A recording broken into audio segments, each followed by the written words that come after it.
This is what this should be about. A debunker and a paranormal YouTuber coming together to do a paranormal investigation which has spanned over 4 hours worth of video content. So recently we had the Paranormal Files, or Colin from the Paranormal Files, team up with a paranormal debunker and huge skeptic, the Side-Eye Guy, to create a video where they went out and investigated together. Now, what's interesting about this is that the Side-Eye Guy has already made a multitude of videos on Colin from the Paranormal Files, basically, calling out some of the methods and some of the over-scriptedness of the videos and stuff like this. But what was fantastic was that they were able to put their differences aside, completely push it to the wayside, and come together to create a video where they investigated not one, but 2 locations in an over 4-hour video. Very interesting stuff.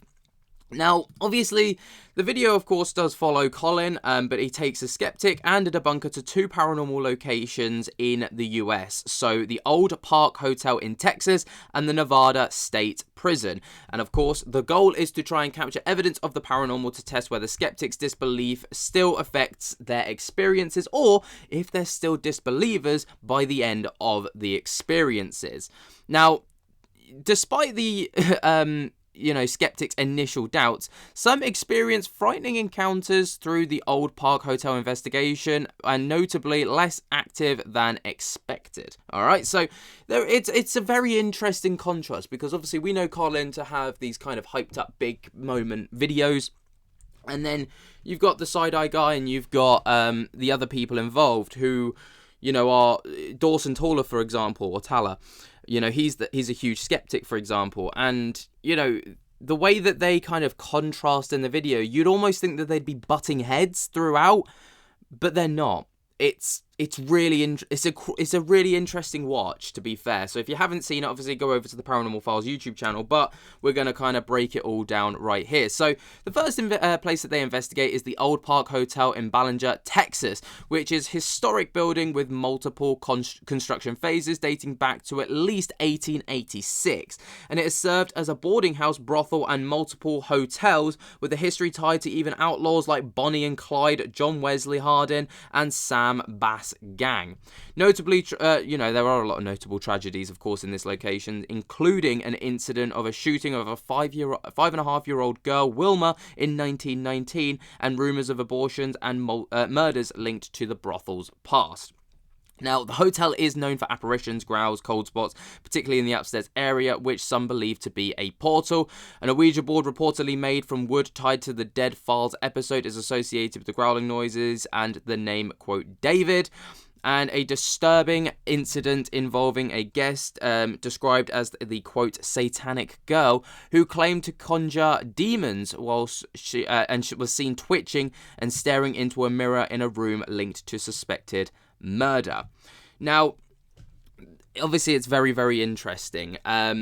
So, apparently, during the investigation, it took place in October of 2024. The night was unusually quiet with minimal activity compared to prior visits, where intense experiences like growls and physical sensations were reported. Obviously, it's very interesting that, 2 debunkers or skeptics go in and suddenly it becomes a quote-unquote quiet night. Now, they do use a multitude of equipment, for example, music boxes, EMF detectors, which showed little to no activity, and devices like the DR60 voice recorder captured some responses, but fewer growls than expected. Now, it's very interesting that the DR60 was used, because I know that in the debunking community, that is heavily frowned upon as a piece of equipment. I mean, heavily frowned upon. I think Kenny Biddle, paranormal debunker, has even pulled that thing apart to kind of show how it even works. They even did an Estes method, which yielded responses about a girl named Abby, possible abortions, and a, quote, dark room with automatic writing producing symbols like a figure of 8, a raven mask, and words like sexy and skin. Now, obviously, an Estes method, if anyone doesn't know, it's where, like, someone locks into a spirit box with headphones and a blindfold, and it's like they are the conveyor of those words, essentially. Now, Colin, in his, attempt to try and, I guess, almost come up with a conflicting argument to this, states that the lack of activity could be linked to the skeptical mindset of Dawson, suggesting that the disbelief and focus on rational explanations may suppress paranormal interactions. It's an argument to be made, I suppose. Many would suggest that maybe it's just because they were there was less opportunity to pull the wool over people's eyes, potentially with, like making things happen possibly, or, with people like this, they're not going to sensationalize a story, if that makes sense. Colin also notes feeling physically unwell during the investigation, which may have impacted the energy of the session. Again, that's down to his claims. Now, then we move on to the Nevada State Prison investigation. So the Nevada State Prison was established in 1862, and the prison expanded over time and housed numerous inmates, including over 40 executed on death row. Now, the culinary area where inmates ate and work is apparently a hotspot for paranormal activity due to the fights, deaths, including 2 inmates killed, and reportedly sightings of apparitions and an alien-like figure.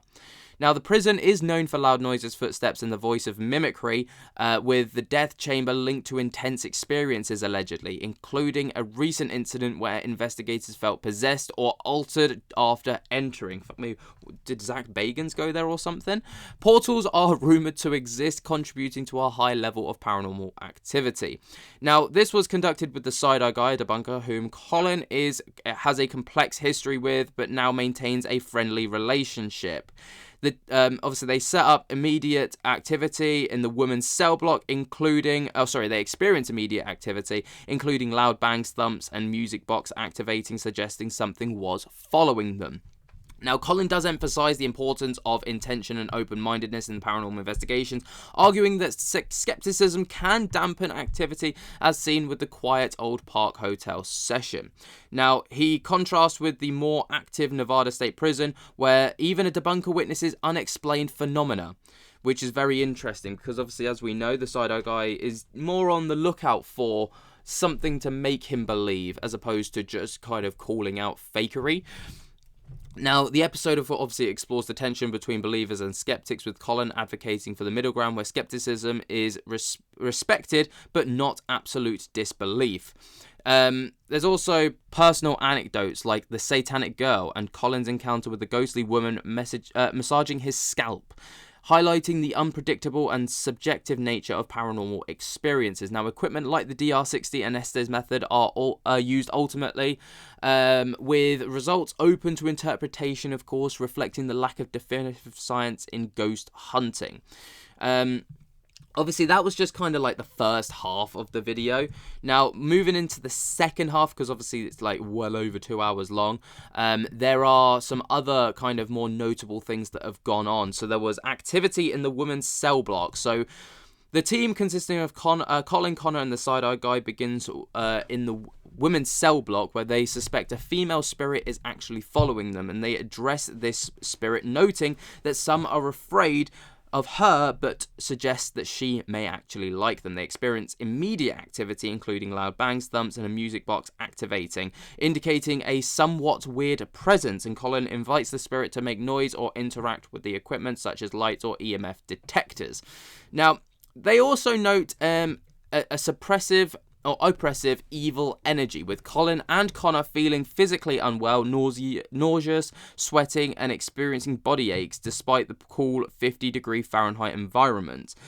Now, obviously, it's incredibly strange that this is something that what comes to happen, but with regards to the paranormal activity, the team conduct Estes method sessions in the death chamber, with Colin using his spirit box to communicate. Responses are chilling, which do include the dogs, he'll get you, and the glass broke, suggesting a threatening presence. There are also references to 1944, with 2 inmates, Raymond Plunkett and Floyd Lovelace, who were executed in that same year.